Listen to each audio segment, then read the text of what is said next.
Whoa! Before you do anything, I've got a few things you gotta do. Click the subscribe button. Why? So you're always notified on another video that'll be coming your way. And also, make sure to click the like button. It helps us out and it knows that you're liking my stuff. So I'll make more of it for you. And you've probably got a few links that are going to be in this blog post. And obviously, you can't click links on YouTube. So I want you to go to the link in the description. Click it, and you'll go straight to the blog post or wherever I put resources there. Okay? So, we'll recap. Subscribe, like, link in description. Well then, that's enough of me. Enjoy your video. Bye! Must watch if you hate your job or life. This is how terribly short your life is.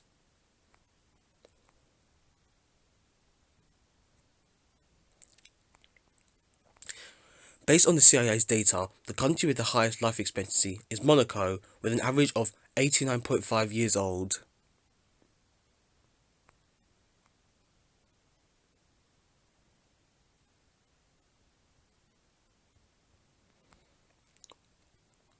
In the United States, it drops to about 80, in Canada about 82, and the United Kingdom around 81. Across the world, this number can fluctuate dramatically and drop all the way down to the low 50s in certain less developed countries. But for the sake of this blog, let's assume your life expectancy is on the higher side of the world's average, and that you have no incidents or health complications or tragedies, and that you will live to the age of 82 years old. 82 years on this planet as yourself, not too bad, but that's from birth. In terms of remaining time in your life, we have to subtract however old you are right now from 82. So, do 82 minus your current age will equal the real answer. For the sake of this blog, let's say you are 22 years old, as that is generally an age for when a lot of people fully begin their careers. After subtracting this at this point, you now have 60 more potential years of life, which equates to 21,900 days, or 525,600 hours. Still not bad, but if you get an average of 8 hours of sleep, that's 175,200 of those hours disappear, and you will now have just less than what is equal to 40 years of waking life. That brings your life expectancy down to 20 years. That's kind of scary, but it gets a lot scarier if the following is true for you. In 2017, survey indicated that about 50% of US workers describe themselves as unsatisfied or unhappy in their job. Yikes. In another 2017 study conducted worldwide, when asked anonymously, 85% of workers admitted to disliking or hating their job. As such a large percentage, it is rather likely that one of those people might be you. Or perhaps you don't necessarily hate your job, but you find yourself rarely ever enjoying it or feeling inspired by it, and you are always wishing for the weekend. Always wanting the week to be over and for it to be Friday night. If this is the case in your life, enjoyment is based entirely on the weekend. Let's see what happens when we subtract all the weekdays from the remaining 40 years of life. Remaining life minus all weekdays. There's an average of 260 working days in a year, not including holidays. After subtracting those across your remaining 40 years, your number of days goes to 14,600 all the way down to 4,200, leaving you with only about 11 years. But if you figure you retire at an average age of 65, you might say that you should get some of those days back, right? But if you also figure that in the US, the chance of having a disability or mental impairment is 68% for people who are the age of 65, then this age isn't exactly a time of your life to hold out for and claim as years filled with happiness and enjoyment.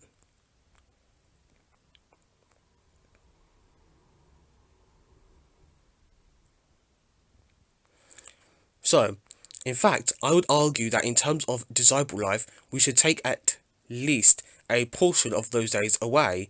First, let's give them all back. But then let's consider that after the age of 65, as you grow older and older, the likelihood of developing health conditions or having existing health conditions worsen only increases.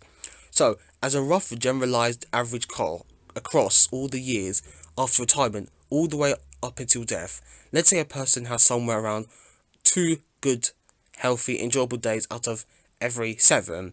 Now you are exactly right back where you are, with 11 years of remaining life. In living for the weekend, you went from what sounded like a decent 60 years remaining life all the way down to only 11. And as an extra kicker, what if you have weekends that aren't that good? Weekends where you have to do things you don't want to do, like housework, chores, yard work, dealing with annoying personal stuff, or even going out to work to catch up on things.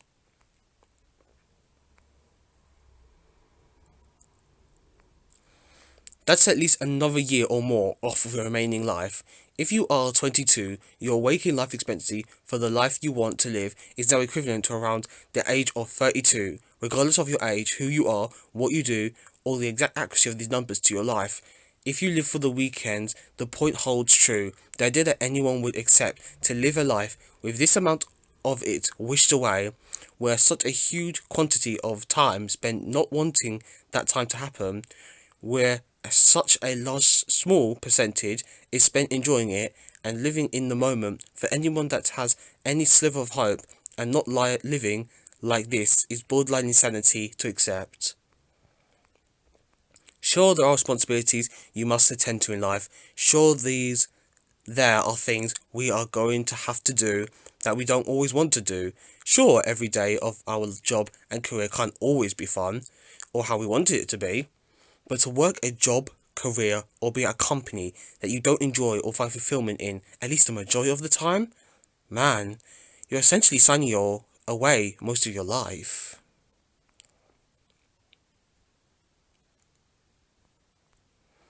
Life is extremely short. If you do all the math and consider every little trivial or self-maintenance oriented thing we spend time doing, even if you love what you do for work and don't subtract all the weekdays from your remaining life, the time we have is still frighteningly short.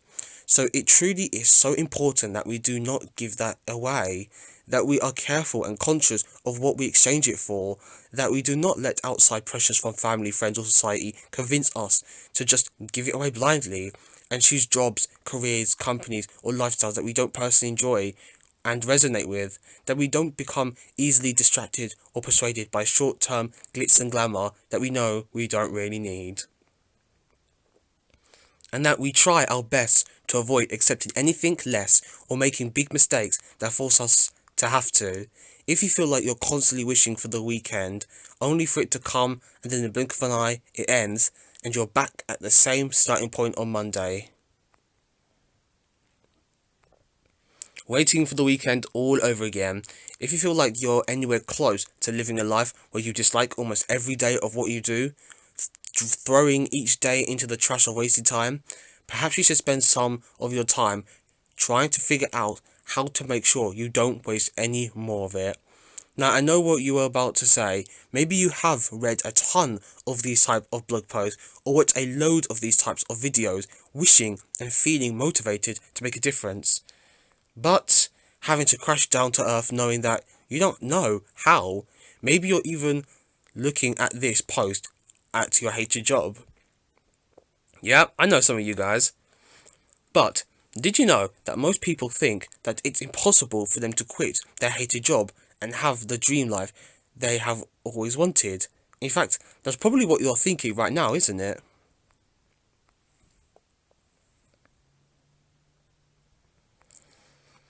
I know it sounds crazy because we are all used to hearing about how you need to get a safe and secure job, then retire at 65 to finally live comfortably, right? However, I'm going to reveal to you the real secret to finally having the step-by-step formula to getting out of your dreaded life and stepping into the life that you have dreamed of. Let's be honest for a moment. You probably work hard, don't you? So, why are you still hating your life? It's not your fault. You deserve more, and I'm going to help you get there. Now, wait. Before you leave, I am not going to sell you a stupid $997 course. In fact, the price is double digits. Yeah, you heard me right. So stick around. I'm going to discuss right now. Imagine what your life would feel like if you were able to take your belongings and step out of that building that you have always hated and look at the jerks that made your life hell and give them the sneakiest and happiest smile.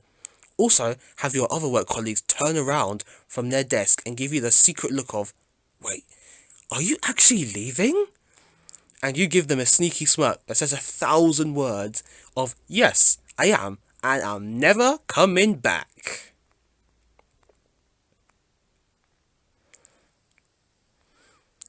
You then turn around and look at your hated workplace for the very last time as you sigh in relief.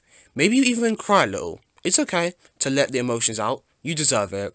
What would life finally look like to you if you could put nothing on the to-do list, or hang out with the people you care about, or maybe be like me and finally accomplish the dream of being one of those people who are out on the street at working hours doing whatever they want to do? Or how would you feel being the person that can buy whatever you want, whenever you want, just like in those movies? Come on, how cool would it be to look at a crazy high price and just say, put it on the card? How would it feel if you had no more alarm clocks harassing you in the morning, and no more being away from your family and coming in when everyone is going to bed, and no more having to take on side jobs because your job doesn't even support you enough? Be honest with yourself. You would give anything for the life you have always wanted, right?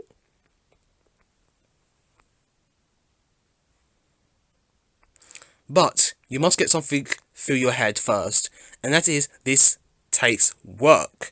You can't think that your dream life will fall into your lap with no efforts. This is not some push button get rich quick scheme, and I know that you have probably been hit with a load of them on YouTube.